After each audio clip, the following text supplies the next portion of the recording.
guys, my name is Betty Kirote and welcome to another episode of Disability Awareness Podcast. This is a platform where I share my stories as a person with disability, as well as bring other persons with disabilities on board to share their stories and experiences with a view of creating disability awareness. And yes, I know it's been a minute since you last saw a video on this platform, but life has been lifing, and yeah, we are back. And today, for today's episode, we have a guest whom I'll let introduce himself to us. Thank you very much, Betty, and to your viewers and to your listeners. I am Lazarus Omusula, for the sake of introduction. You haven't told me what to say, but I am visually impaired. I'm also blind, and I'm also a person who is very keen on creating awareness through my life stories. I hope it will entice you to watch to the end. Welcome. Nice, interesting. And would you kindly tell us, like, if you are born blind or it's something that you acquired along the way? Thank you for that question. Mm-hmm.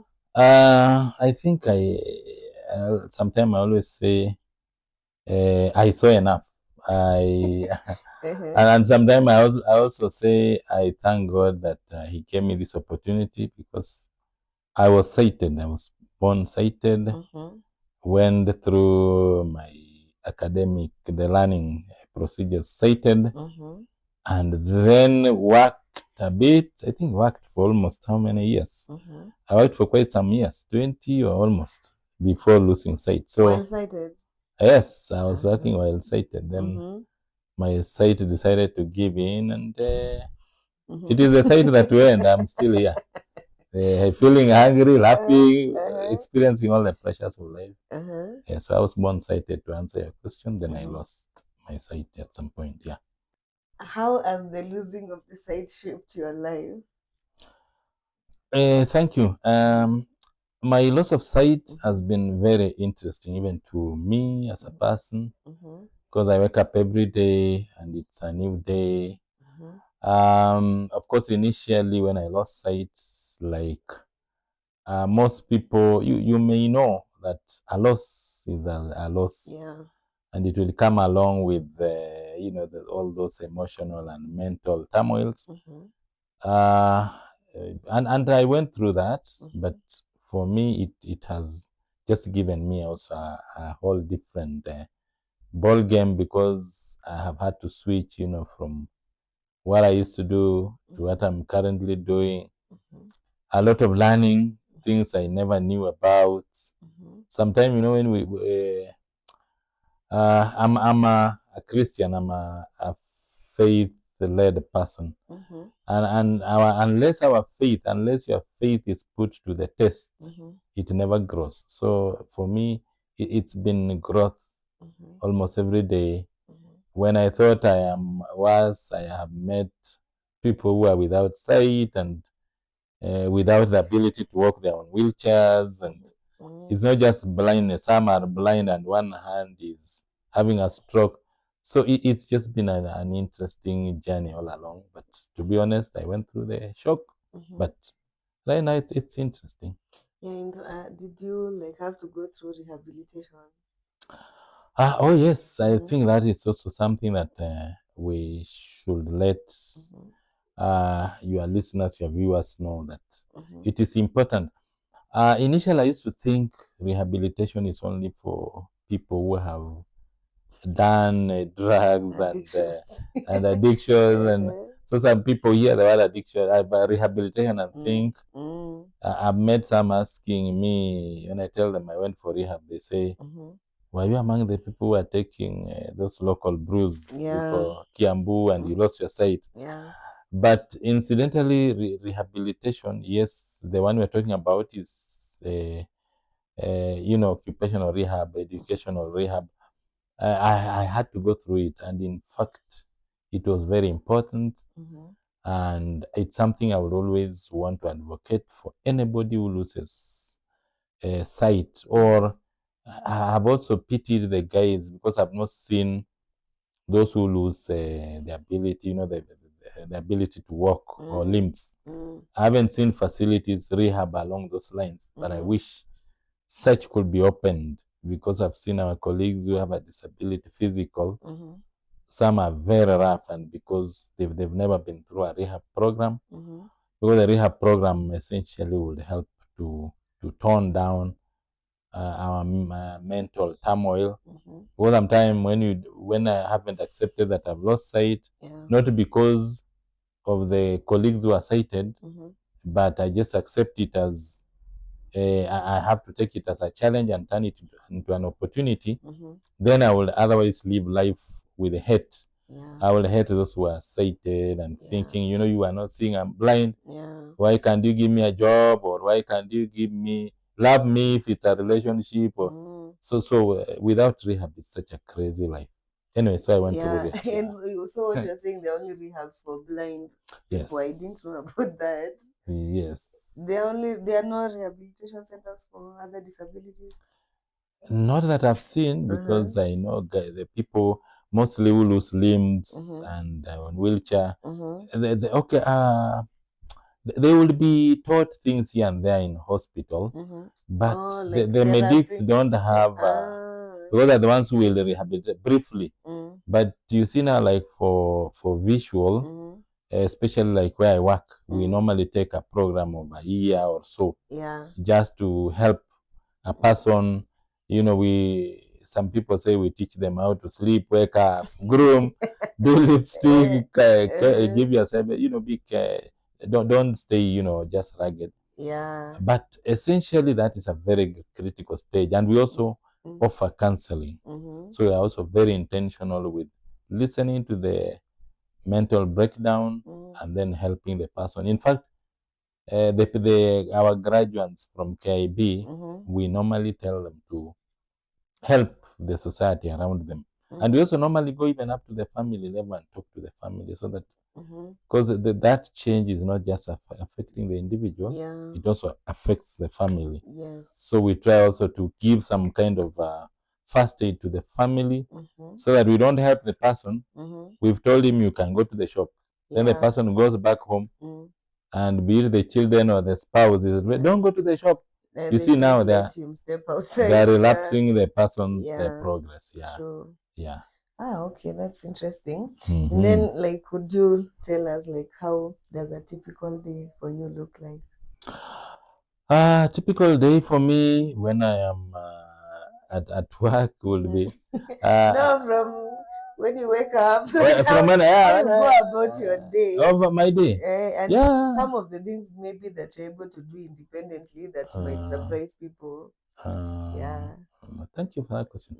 Yeah, essentially, I'm an early person, so I rise up early in the morning, 4:30 thereabout. I do my bathroom stories. Stories? I freshen up, brush my teeth. I'm giving you my day.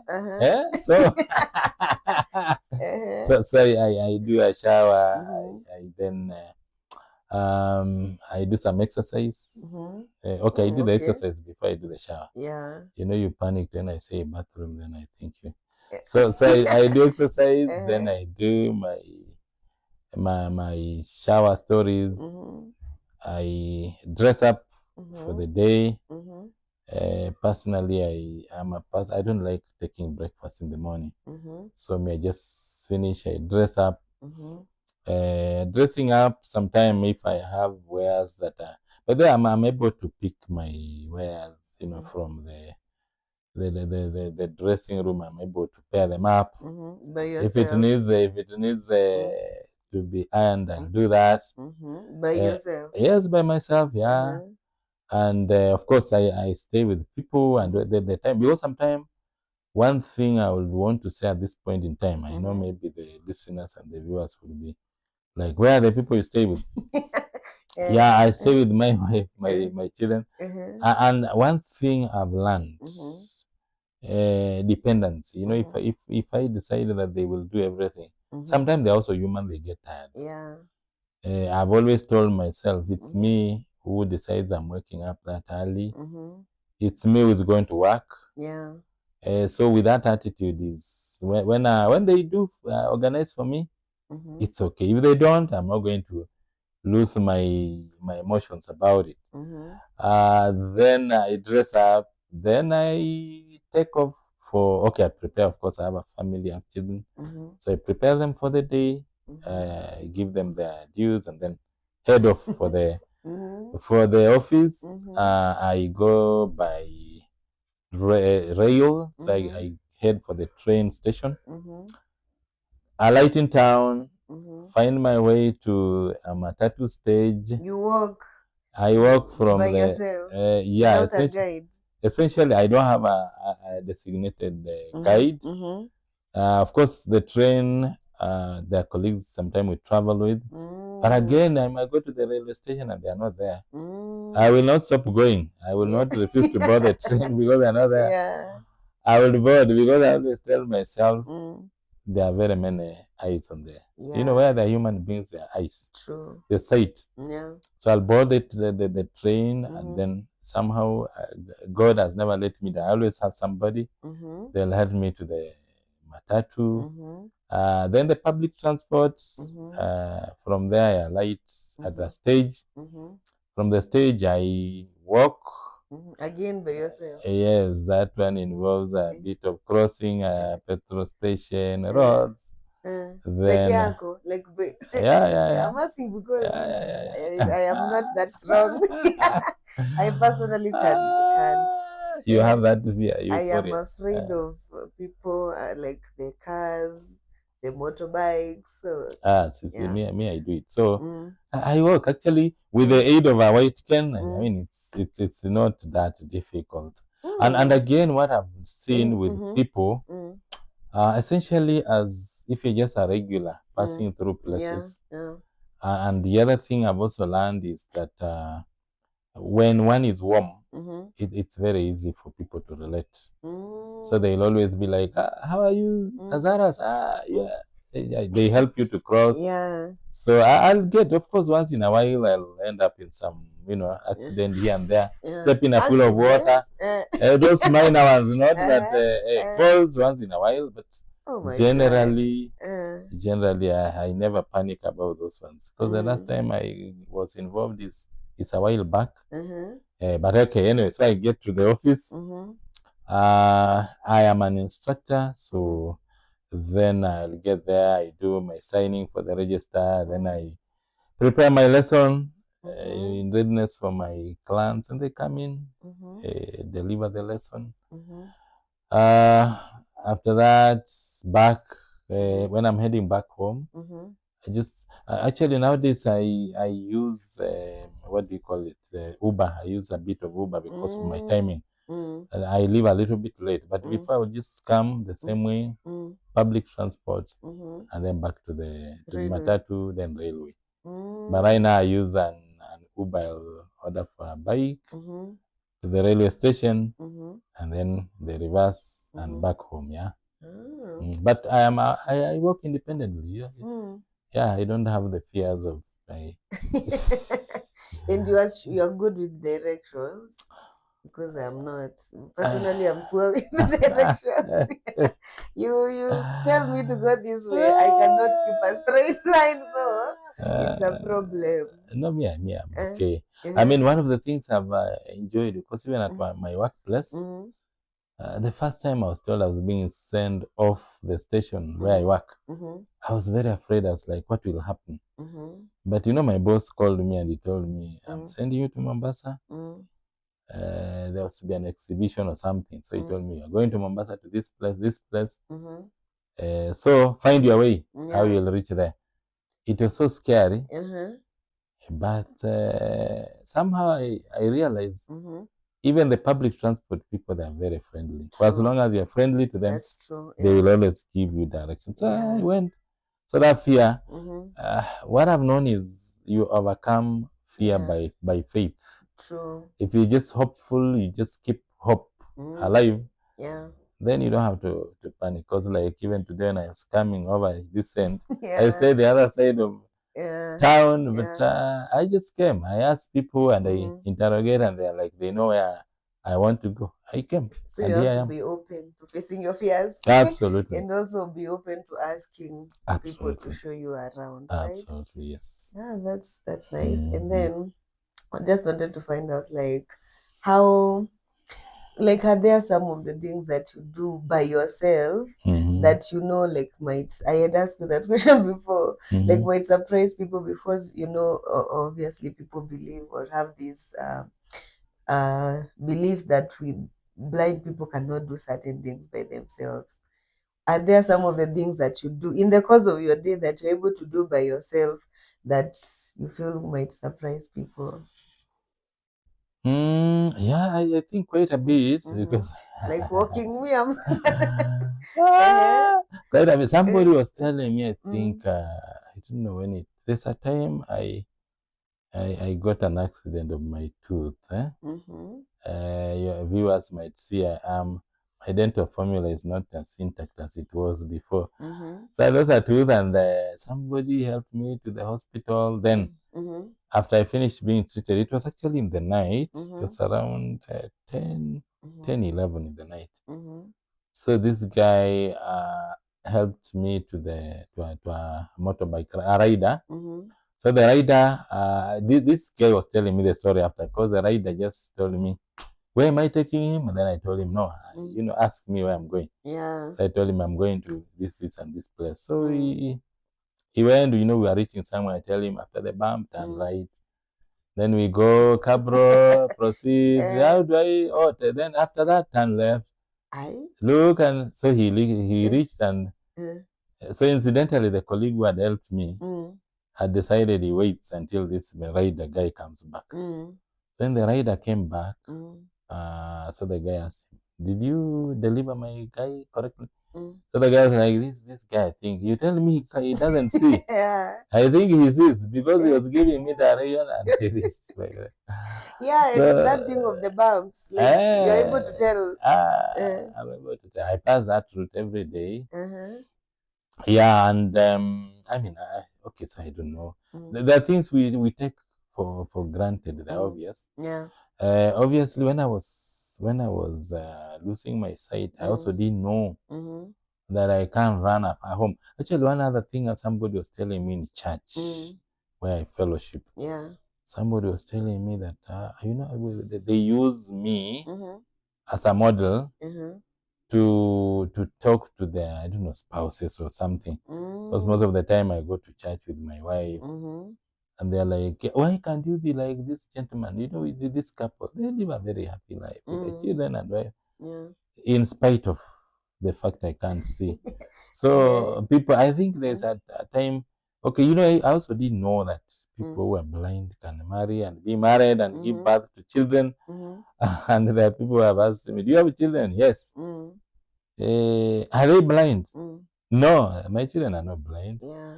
And others ask me, "Is your wife blind?" Mm. I say, "No, I'm married to a very sighted They don't lady." have to be. Yeah, Yeah. they don't have to be. So those are some of the things Mm, I listen to people assuming that when you're blind, then everything around you has to be blind. That is not the mm. case. Yeah. Yeah, and now that you've mentioned your wife and the questions that you get, I Hmm. am I am tempted to Hmm. ask you, like, did you get married? Were you married before you got your you lost your sight, or you got married? Be Okay. What is the Yeah. question? Were you married before, or you got married after? After. Uh, Thank you. uh, Personally, I got married just when I was about to lose my sight. But mm, I knew because my sight condition is mm. genetic. Could you tell us what it is? My sight, Mm, the condition that caused my blindness is called RP. The initials mm, RP, mm-hmm. standing for retinitis Uh-huh. pigmentosa, Mm-hmm. which is a condition that actually eats Mm-hmm. the retinal part of the eye. Mm-hmm. It's just to die from the outside and then from the center going out, Mm-hmm. and then ultimately sight gives in. Uh-huh. Yeah, so when I was getting married and settling down with my wife, Mm-hmm. my current wife, Lois. She Did you have a former wife? Why are you saying no, your current wife? my current, she was my girlfriend then. I knew that I had an eye condition that was going to lead to blindness. So I made some disclosures to her, and somehow we knew. You know, there are those things you say, and sometimes you have been told by the medics that this is bound to happen. Yeah. But you don't know when. Yeah. So I just had that, and briefly I shared with her. But because again, it's also important that when you know something, self-awareness, share to the people that matter. Yeah. So at least she settled. We settled down in marriage, and let me put it this way: that marriage was the blindness was actually manifesting when we were settled as a husband and wife. Yeah, so we've walked the phases of the shock of the loss together. Of course, it has not just affected me, it has affected even her in many ways. Yeah. Because in that case, of course, she had to be the mother as well as the father in many instances. Yeah. Where I needed to have been, checking on homework for the children. Because I can't do, then she has to do. Yeah. But we have partnered through our marriage. It's not that there are no issues. Yeah. But we're just a regular marriage, like any other marriage, because there's no marriage without issues anyway. Yeah. For those who do not know about marriage, there will always be this and that, because we all come from different backgrounds. But we thank God. Yeah, so that is your answer to your question. Is blindness checked in after we had settled. And children? Did you have children? I think when I was going blind, I already had my two babies. I have three, but the first and second had been born. So So you have seen them. a glimpse on them. But this last born came in when I was already a VI. Yeah, but my children know that I'm their daddy. Valerie, Michael, Leon, they know I'm their father. So when they have issues, they come. Daddy, we need school fees. Daddy, I need this. And I'm just a father. Yeah, it's amazing. Nice. And now about life, like doing life generally. Like, do you have any tools, maybe accessive technology or anything that you use that eases your life, that makes your life easier? Yeah, maybe also what I had not told the viewers, what you may not know. I am a trained ICT expert. Way before. Yes, actually, even my working, I was working in the finance, in the not quite ICT, finance, but ICT.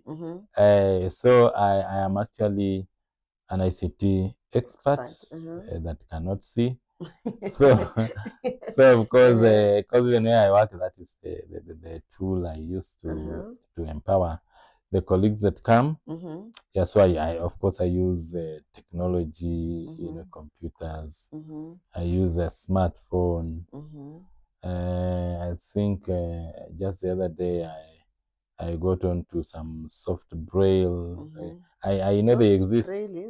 Soft braille. I have Orbit reader. I have a brilliant. There's this braille. Okay, it's refreshable braille essentially. Like the note takers. Exactly, the note taker. That category of items. So I know they exist, but I had never gotten one. But right now, somebody gave me hers. So I'm just interacting with it also to get to know how it works. So I use those tools a lot. So anything technology, I'm just inside it. So laptops, computers, phones, and that's soft braille. Yeah. Yeah. Okay. Interesting. How about you share with that some of the misconceptions that the society has about blind people that you would like changed? Or, yeah. Yeah, I think to me the society is totally lost with. They think a person who's blind cannot do life as regular. There are people I've seen thinking that I'm blind, so I can't hear. There are people who think I don't am. know what's about being blind and being like not being able to hear, because that happens a lot. Even to me. Yeah. People just sometimes they are gossiping me, and I'm there, and I'm wondering now. Okay, even how do I react about this? Yeah. And what I've always said is I have handled many persons who recently lost sight. Yeah. One thing I've come to learn: attitude. If you have, if I have an attitude towards blindness, and then something, and especially if it's an attitude, it could be good or bad. If I happen to lose my sight and become blind, then if I had a good attitude, I will bounce back very fast. If I had a bad attitude, I become very difficult to help. As a blind person now. Yes, as a blind person. So it helps for the society, the persons, the viewers, the listeners who are following on this, just to make sure you have a good attitude, because it has a way of bouncing back at you. So the misconceptions I've seen people, they think they think we are blind and we can't. We always just need to be given handouts. I don't know, 10 bob, 5 bob. Sometimes you are asking somebody for a way and they're telling see now, I don't have. Asking them for direction, because before I engage anybody, I'll hear somebody passing and I'm like, excuse me. They will pass very far and tell you, see now, I don't have. The assumption is you are I'm borrowing, begging. or you want. I'm begging. Actually, it's not even. So those are crazy things. I've gone to a shop sometime. Being I'm an ICT person. I'm also a technician. I repair computers. I've gone to a shop to buy a tool, and the shopkeeper sees the boss, the floor manager sees me with a guide, and he sends the attendant with some coin, because actually I didn't know. So the attendant comes and he's telling me, as hakuna. So initially we didn't know what he was communicating. So we enter the shop, and I'm ordering. I think I wanted it was a screwdriver, pliers. So I'm ordering, and then the person is asking me, who will pay? So I asked them, are we supposed to pay as we order, or? So I realized, so these guys didn't. They thought I've come to beg. So now what I did, I removed the money, because I was just from the bank. So I removed some note. I looked for the biggest note. I gave them 1,000. Told them, is that enough? So now they started panicking. No, we are sorry. These are. So my colleague, the one who was guiding me, got very angry. Started, confronting. But I told him, just slow down. Don't worry. They also didn't know. So I've seen those misconceptions in the society a lot. But I thank God. I think as a society, we are moving, and maybe just to say this, those of us with a disability, let's not hide ourselves. Let's circulate in the society. Because I do a lot of awareness to the drivers of matatus. Most people, actually, I go to places like now that route 125 Rongai. Some of them, I start telling them my story. They tell me, we know you. We see a lot of your stuff online. So at least people are getting a little bit aware, which makes us comfortable. And to the larger society, please make time. If you see any of us that have a disability, if you just spare a minute or 3 minutes and listen to our world, you will actually you will help yourself better. To understand, like, let them seek to understand first. Absolutely. Before passing judgments or the assumptions that they have about disability. Very true. And now, if you are now talking of which, because we're talking about the society, if there's one thing you could change, like, about how people or the society views disability generally, what could it be? For now, I think what rings on my heart and really disturbs me sometimes is opportunities, especially employment. I have this motivation. I have this drive. I wish employers, the human resource experts, kindly hire persons with disabilities. I've known that if I walked to some institution and I'm looking for an opportunity, most institutions will usually turn you away at the reception. What I would want to say is that I wish that can be changed. And even other than hiring us, I always say our children, our spouses, our family members.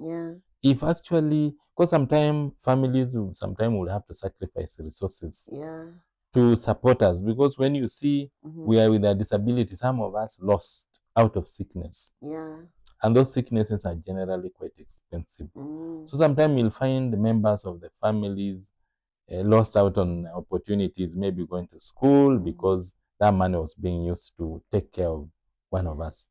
So the employers kindly look for ways of giving us opportunities. At the same time, I know right now the government is the best employer of persons with disabilities. But I wish the private sector will follow suit.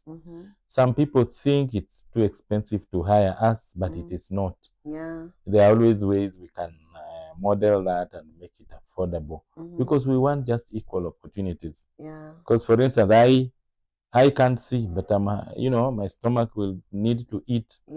My people will need to be taken care of. I need money. So give us the opportunity to serve.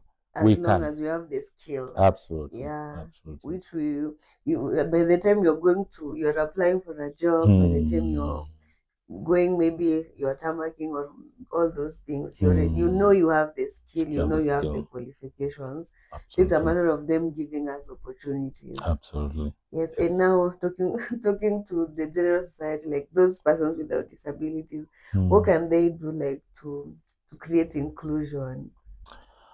Let them be the persons without disability.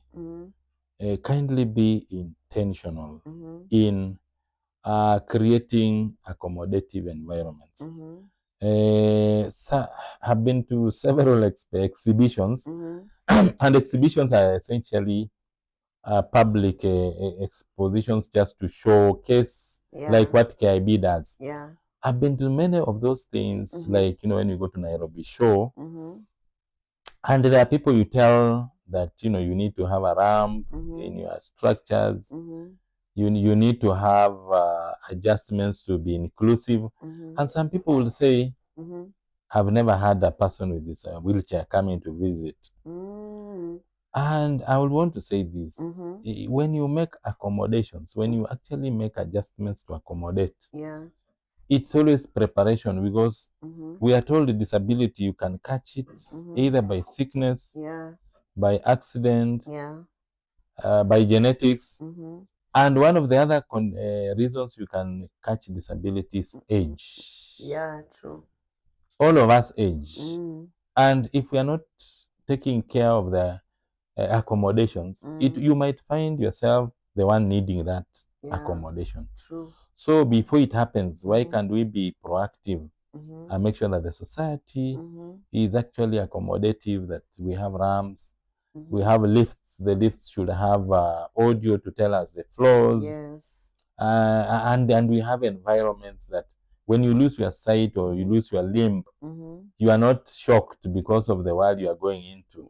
So if the general society would just buy into making sure everything is accommodative, including my colleagues who are the tech gurus. When you are doing, PowerPoint presentations, when you are doing websites, when sometimes we think that by the fact it is a website, it's accessible, but that is not true. You better reach out to some of us. Give it to us. We test for you. I've seen even apps on phones, and I would dare say this. I hope our Safaricom will hear this. There's an app that has just been rolled out. I think it's called my one My app. one app.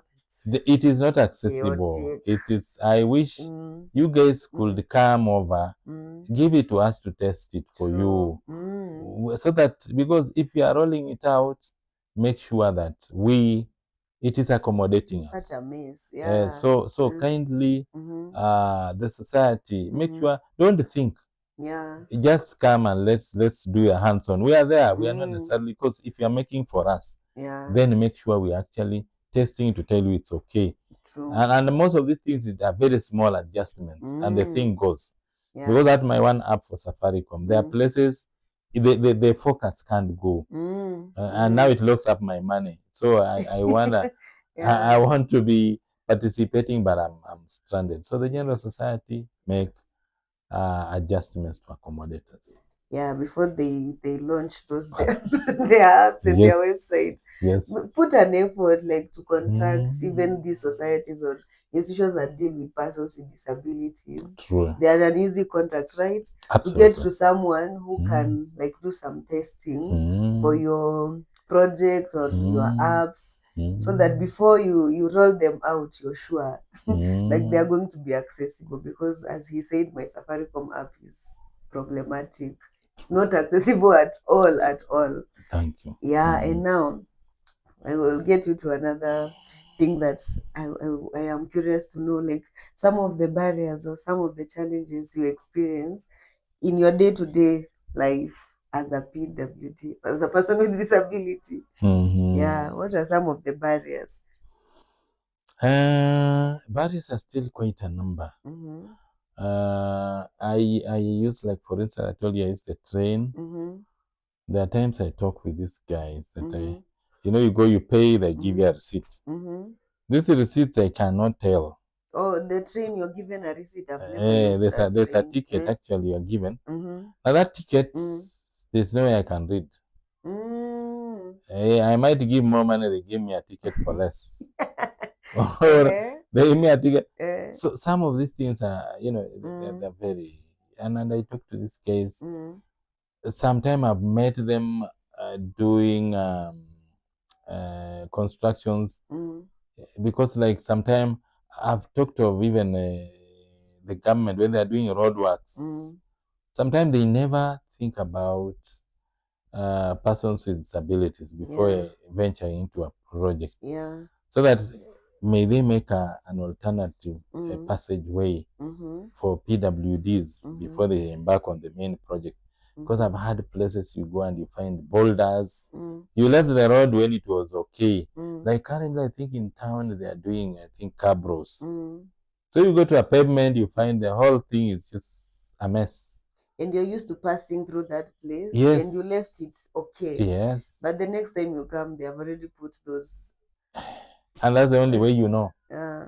So I wish such, because I think the society, we just keep pleading with you guys, the government projects, if you're doing a road, the engineers, the church, because I'm also a church person, but you go to churches and some places they just take you for a healing. They think we've gone to be prayed for to see. They'll put you down and shake your head and pray and beat drums in the ears that we see. But we are not prayer items. We just have come to, and most of such people do that. They're actually doing that because of misinformation. True. Because I personally always say, I mean, if God is to heal me, I don't refuse. If He's to heal me, He'll heal me. Yeah. But if it's not meant to be, then just let me come and worship. I've just come to worship. So I've made those kinds of challenges, barriers in life, and it's just the awareness and the authority picking it up. I believe that can help. And do people stop you randomly on the road to pray for you? Yeah, I've had some people. I wouldn't want to mention. I've met some people. These people keep inviting that I don't know. A servant of God will be where. Go there and the beauty is such. I always just tell them, it's okay. Thank you for inviting me. Yeah, some would insist they want to pray, but I tell them I'm I'm also a minister of the Word of God. And You're also a pastor. You hey, can I'm pray also a for yourself. father. So sometimes I just kindly, and others tell me, I don't know, uh, go to Uganda. uh, This one was really yeah. sending me to somebody in There's a Uganda. And I think it's the same pastor. There was a famous pastor in Uganda who was healing people. I don't know whether it's true healing, because yeah. I also had someone refer me to that pastor to go and Mm, pray for me. mm. So they are uh, insisting, and uh, for me, I'll always say, uh, and it helps to be also mm, to understand the Word of God. mm-hmm, Because for me, it's not that I refuse to, but I mm-hmm, always tell them, mm-hmm, God, there's nothing. mm-hmm, Distance is not an obstruction for God to do mm-hmm, His miracle if He has to. mm-hmm. So that if He has to make you see, Yeah. He doesn't have to tell you to go to America. God's prophecy never works in such a way that He tells you True. to go to America and He doesn't give you fare, and He Mm-hmm. doesn't give you the links, the means to reach there. Yeah. If He needs it to work that way, He'll Mm. provide means, Mm-hmm. and things just connect seamlessly. Yeah. But this one of somebody insisting, oh, you are blind because you refuse to go to America, Mm-hmm. and that time you don't even have a meal, you don't have this for your child. How do you go to America without Yeah. the means? So I always tell such people, Mm. if God has sent you, let Him make a way. Yeah. Yeah, so I meet those, but just Mm-hmm. kindly, Mm-hmm. I tell them thank you. Mm-hmm. But using the scripture, then we agree that I'm okay. I'm not complaining. Okay. Mm-hmm. And now, in terms of Lazarus, Mm-hmm. what do friendships and relationships look like for you? I think me, I've found life just to be life. Mm-hmm. Um, because as much as I don't see my Mm-hmm. emotions are up and kicking, I have seen, Uh-huh. like where I work, I have a lot of Mm-hmm. the young people who come. And by the way, we always encourage, Mm-hmm. because when we do the rehab, we also Mm-hmm. tell our people, and Mm-hmm. it's not just telling, Mm-hmm. because we have tested and we have known that Mm-hmm. a person who is blind, Mm-hmm. all the other sectors are still functioning. Yeah. You True. can marry, you can be married, Mm-hmm. you can be a good husband or a bad husband, you can be a thief, and Yeah. all True. those are cheat, Mm-hmm. whatever, all that can happen. Mm-hmm. But what I just want to encourage Mm-hmm. our colleagues who are visual, Mm-hmm. please don't hold you back your emotions, Mm-hmm. because we always tell at our school, we always tell them that open Mm-hmm. up your heart Mm-hmm. to marriage, to Mm-hmm. relationships, Mm-hmm. and also even when you are going for on dates, Mm-hmm. you don't keep carrying guides all over the place. If you've been invited, you are a girl and you have been invited for a date, you don't go with the three other girls. They are Mm-hmm. guiding you. Yeah. Of course, you started by testing, and once you are sure that Mm-hmm. this is a guy we can actually cope with, then give him his reasonable space for you And guys go by yourself. to express your feelings. Uh-huh. Don't keep carrying, going Uh-huh. with he wants one, not three or two. I will be uncomfortable if I'm inviting one and they come several. Mm-hmm. So, but just know that Mm-hmm. it's real. Mm-hmm. Of course, there are always the people who fear, oh, I am blind, I will be stolen. I Mm-hmm. mean, if people are to You'll be be stolen, stolen. Uh-huh. there are people who fear. There are people Uh-huh. who just, I don't know what. Their heads tell them Mm-hmm. that they will be stolen. I don't know to where. Be All that time stolen to by be who? stolen. There are people, I don't understand them. But Uh, relationship issues, uh, I always encourage. uh-huh. It's Mm-hmm. there to get your partners, Mm-hmm. your partner. We are Mm-hmm. meant for one person. I'm a Christian, Mm-hmm. and Uh, the only other thing we always encourage. mm-hmm. I mean, if you find your heart tilted towards a fellow VI, Mm-hmm. fine. But a lot of the time we encourage, Mm-hmm. even if you're VI, even a sighted, try Mm-hmm. and just get a sighted. So that the two of you are not both knocking glasses in the house. I know sometimes the VI world, we find ourselves very comfortable and we think we Yes. can It's empathize with more you. about comfort. We Yeah. empathize with each other. Yeah. But don't restrict yourself. Don't necessarily refuse to mix with the other side of the world, because even the sighted, there are those who just have that heart, and if it's heart manenos they want to connect, then give them a chance. Of course, in counseling, we always say test before you trust. But you know, How do you test? How do you test? Actually, in psychology, it is always when we get wounded out of relationships. We always come out saying, "Oh, you know, I had no choice. Now this person did and did." The person did, but remember, you also had a role. Because if you did not test, who told you to trust? Because if you trust somebody who is not trustworthy, then the problem is you're also party to blame. Yeah, so the bottom line is test before you trust. Now the test, you see, if you come to me and if the heart is moving fast, you have a regulator, it is good for you to be. Yeah, actually, there are those of us who, there's something we call gaslighting. There are those of us who get just stand on and we are not even thinking. Yes. But you need to be, it's called what? Self-aware. And of course, some of the self-awareness you'll be testing when you're already on the road. But, move a little bit. If you see you're almost losing it, come back. Listen first. Because the testing before you trust, we all have an equal chance at it. Yeah. That, and actually, it's good to have older friends, and have mentors. Don't just think life. Yeah. Come and even when it's relationship stories, of course, this is a podcast, it will be watched by many people. Yeah. But if it's really intimacy stories, have older people will tell you, how do I go about with a guy or with a lady, the do's, the don'ts, so that way you don't take yourself beyond what you can control. Yeah. But one thing of testing and trusting is very, very important, because I am sure if you, the way I'm hearing you speak, I'm sure you have some scars, if they are not still wounds, about the hard stories.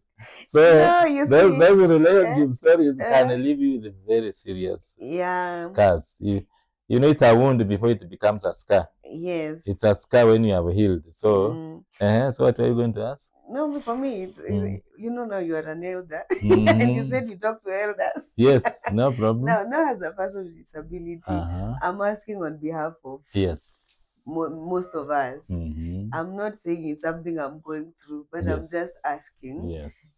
Like if you see people, or the majority of people that I know, you will doubt the intentions first. Especially if that other person is fully sighted, you get. And there are those who are worried this person is going to take advantage. This person is just, maybe if you have a good job or maybe you are doing well, maybe you might start doubting their intentions. Even if you don't have a good job, sometimes you're like, maybe they just want to just have a good time and run. You get. Yes. So like in that case, what's your advice to persons with disabilities? How do we know? I will still say, knowing only God knows. but you can minimize. What you always do is you minimize the risk How? behind that. Now the how, normally when we talk about dating and relationships, time is a factor. Don't rush. I heard you talking about sometime you are overtaken. The emotions are faster than faster than the brain. The heart is beating faster. Before you know it, you are somewhere with a baby in the hand. We wonder what happened. Yeah. So time is a factor in the sense that when you are testing, sometime just give it some time. Say we want this, we want to move up to here, and you see most of what anybody will come and tell you. Don't say you can't validate that. Yeah. Because if a guy comes and he approaches you and possibly you are saying he wants me to do this, sometimes also just give him those hard questions. what is your interpretation of a family? Yeah. Listen to that. Where have you? Where do you come from? What and then validate. Take time also to validate. There are always people around a human being. A human being is not just a tree. Yeah. So test that, and then at times just reach someone and say, put a boundary to things. Yeah. And listen to, because a lot of the time, most of us when we are getting into relationships, we are keen on winning what I think I want. And indeed, there are even chances I might act to get what I want. Yeah. So make sure, on the other hand, you also don't fall into the drama of the other person. And that is why okay, let me not say sometime. Things to do with marriage is God ordained. Yeah. It is not a man-made thing. Yeah, we have a pastor. It is a God ordained thing. And the good things of relationships, actually, it is easier to do it in our own human imagination. But when we involve God, then He helps us to get it right. Yeah. So I wouldn't want to tell you that even my human wisdom will help you.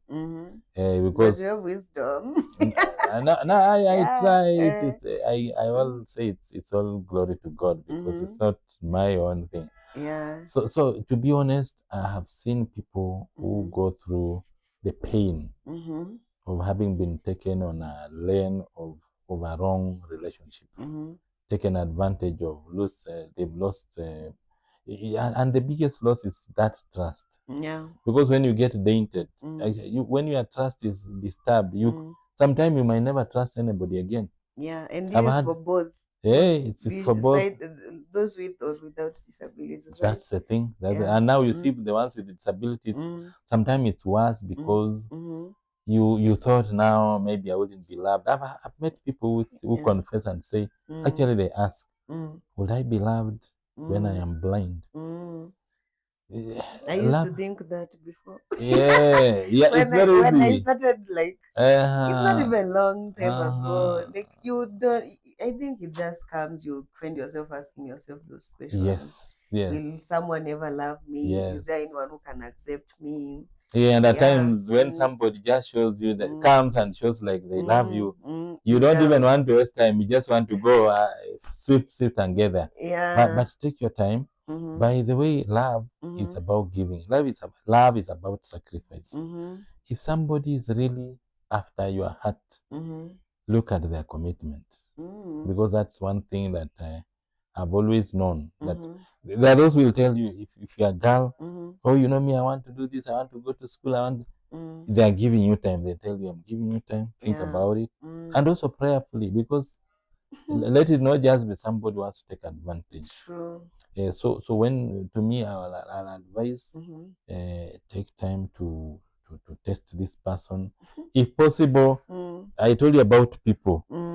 Go to these guys, even if it's a guy, if it's like a gentleman, go back to their home, find out, and don't go to their home saying, I'm the fiance. No, just go, because sometimes, look, if it's something to do with the life, a life partner is not a joke. Yeah, true. A person you are giving your heart, don't joke with that. So even if it means spending to go to that home, don't go saying ABCD. Just go like, the way in the village you go like, I'm looking for water. I am thirsty, help me with water.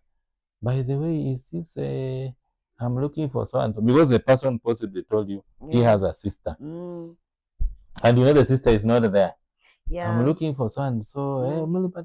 Hey, we were in school together, and then be like, oh, by the way, this sister has a brother called so and so. Hey, yeah. What does he do? You see, now you're starting to validate. Yeah. Because there are always these things that don't just run because somebody told you I'm a pilot and you are just like, I'm loved by a pilot who has never even seen a plane. Yeah, but now these things come later, because when someone is hitting on you, when someone is approaching you, do you really have time to go checking, like background checking? And even by then, you don't even know. Maybe you don't know their friends. If you know their friends, maybe one or two. You get, like, you don't know their family, like, at the beginning. So I think that is maybe something that comes later. And I thank you. I thank you about what you're asking. The bottom line is, supposing you and me are interested in each other, the very first thing we'll go out, we will know each other briefly. Second date, I needed to know at least your sister, your brother. You move that relationship slowly that way. And that's why I talked about know time. them by hearing about them, but Yes, not by meeting them. you will hear them, then slowly by slowly, you know, if this is an intentional relationship, if it's a future you are interested in, invest in it. Yeah. Because if you tell me your sister, what does she do? Maybe she works here and there. What does your brother do? He works here and there. Then you go out, you know, you do it, you know, in a social place. Next time you meet, who is this? This is one. So this is just my friend. You know, you can meet people and even the name they cheat you. Yeah. I tell you I'm Samson. Yeah. Then we go, you're out in a social place and somebody comes, hi Laz. You're like, Samson, Laz, what is this? True. It's already starting to tell you something. Yeah. So that developing of trust means integrity. You tell me something, I can validate that. That is the truth. Yeah. You tell me you have a family, you come from people, let me find out, is it true? You have cousins, you have, I don't know, those people are the ones who will give you a lead to the truth about what I have told you. So if you have lied, already if there's a lie, that's not what we call red flags. Yeah. Red flags are starting to show up that be careful with this person. Be careful. Because if somebody is authentic, they want to share their future with you, then take your time to make sure that you are not throwing yourself into a lion's mouth. You'll be swallowed. Yeah. So that's what I would want to say. Time helps. Time is a factor. Don't be in a hurry that you meet on Monday and on Sunday your husband and wife. You are in for a shock. So take your time. Okay. Yes. You know, what does full inclusion look like? Yeah, full inclusion for me would just mean let's make sure from the mind, the mental understanding of all of us in the society. Okay, I know we can't, you know, there are many of us who will still be out. I always pray that I think the education system is trying, but I you know, from the education system, basic education, coming up, if we made sure people learned about disability and the manifestation, and we make sure that the infrastructure, the living space is inclusive, be it be public transport, the trains, the housing facilities that we put up. And this will only happen when we make sure our learning institutions, our different professions, they embrace inclusive education. If somebody is building a bridge, can the bridge be having a ramp? Can it be inclusive? If somebody is putting up, I don't know, a church, can it be inclusive? So that's to me. And then the technology like I talked about, let those websites meet certain minimum standards. I think the other day I visited the Kenya Bureau of Standards. Let the standards, because I learned that there's a standard for accessibility, but now the enforcement. You know, sometimes we have a standard, even like now the Constitution of Kenya talks about we needed to have all the buildings accessible. But is that the case? No. So the enforcement becomes another challenge, because it's one thing just to put it on paper, and it's another thing to make sure it is implemented. True. So for me, an inclusive society means the engineers, the architects, the medics, because even sometimes even our medics, I was surprised, are also not all inclusive, because some of them don't even know how to guide us. They are not. Some of them don't know when we are in hospital, how do they give us food and all this.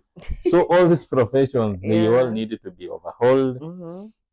The other day I was calling, I don't know, this institution for higher learning. You find some courses you can't do if you are visual. True. You know, including ICT, in which I am, computer science. A person who's blind will have to struggle to stick there, which still is very unfortunate. Of course, as a country, as a society, we are steps ahead, but we need more because we are here, we are professionals. We can help you. If you feel there's a challenge, come over. Don't just say it, we don't know what to do. We are here to help you.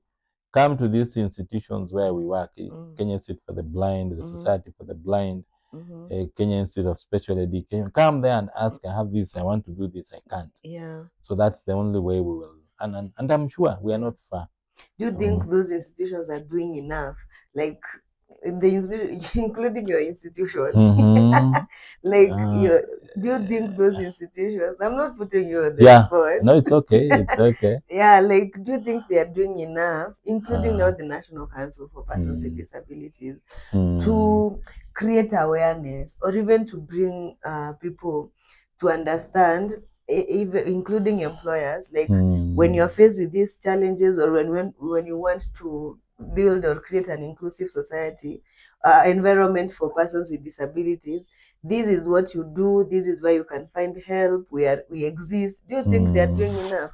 Because some of these institutions may not be aware.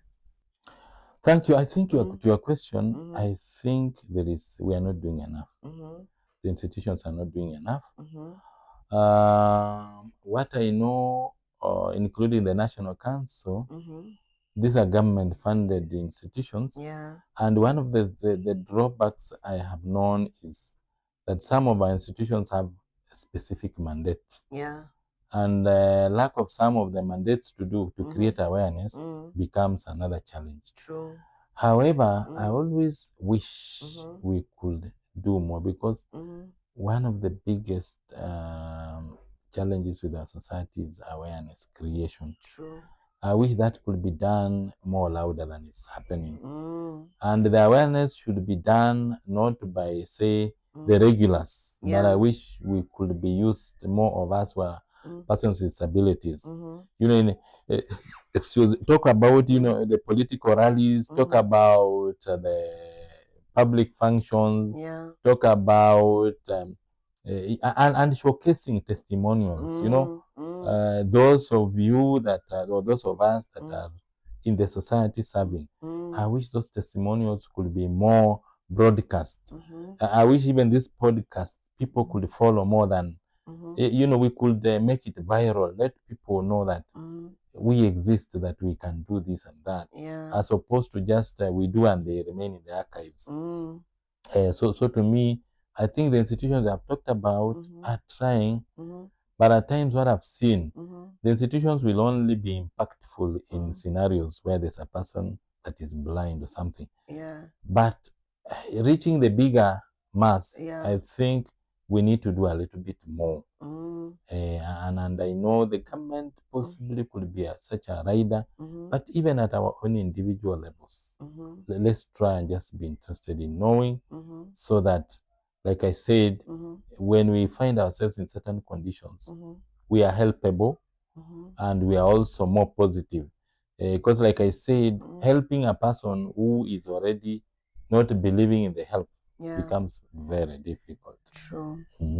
Now as we wind up, like, what's your message? What would you like to say to, or an advice that you have for someone who has just lost their sight? Maybe they're struggling to come to terms, to accept such things. What would you like to say to them? Thank you. Now, somebody who's just lost their sight, please don't hold back. There is help. One of the things I will thank the government for, the government is trying. Come out, come to, I will talk for my institution, Kenya Institute for the Blind. We offer rehabilitation services. Unless you step out, you won't be helped. And don't lock yourself in the home, because when you come out, we always don't just do rehab. We will rehabilitate you, and we will also try and place you. So if you are working, or if you have a skill, by placing I mean we will like if you lost sight when you are working, we make sure we create the rapport with your former employer. Or if you have a skill, we will look at how to get you placed in, employed, or how now to improve your skills so that you are employable. Yeah. So that's what we call, what is placing. Placement. So what we do is we encourage, if anybody has lost their sight, please come over, come out and be helped to process what you're going through, because it's not an easy thing. And yet, when I lost my sight, I used to really, look for things and items and people to blame, including the witches who are neither here nor there. Yeah. But the truth of the matter is that when you blame, you are sending yourself into a helpless state. That's what I've come to discover. Yeah. So let me energize myself by accepting. And acceptance is not just a word. True. Acceptance is a process. True. You need to walk through logical steps, through those emotional turmoils, to a level where you now realize that I am now in control of my situations. Yeah. And then from there, you can be a useful member of the society. Because losing sight doesn't mean you now become a dependent. Yeah. We can create wealth, we can work, we can be responsible citizens, we can be lawyers, engineers. So and we can change these environments. Yes. So the more of us who are there and making noise and relevant noise, the more the society is changing. So I would just advise a person who's really lost sight, don't lock yourself up, come out, and let's find out how we can help each other. I also lost it, so I'm somewhere that I'm helping others. Yeah. So don't just die there. Come and be useful. Yeah. At least now they know there is KIB. Some of us didn't know. Yeah. So yeah. And what's your final message to our viewers? What would you like to say? No, thank you very much. I would just want to appreciate your viewers and tell the viewers, please stay glued to this channel. Advocacy can never be done enough. We all need to hear and rehear so that we can accommodate one with another. And like I said, should we be caught up, helping a person who is forewarned is a much better thing than helping a person who has just shocked themselves. So if you are forewarned, you are forearmed, and you are better prepared to be helped. So just stay glued to this channel so that you learn what comes the way of you. And thank you for watching to the end.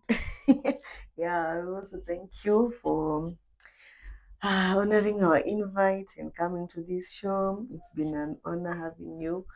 I have really learned a lot. You are such an expert. I love your points, and I hope even our viewers have learned something from this interview, from this episode. So thank you so much for coming. Yeah. And to our viewers, thank you for watching. I'll see you on the next episode. Remember to subscribe, to watch this video, and to share it with your friends. Bye.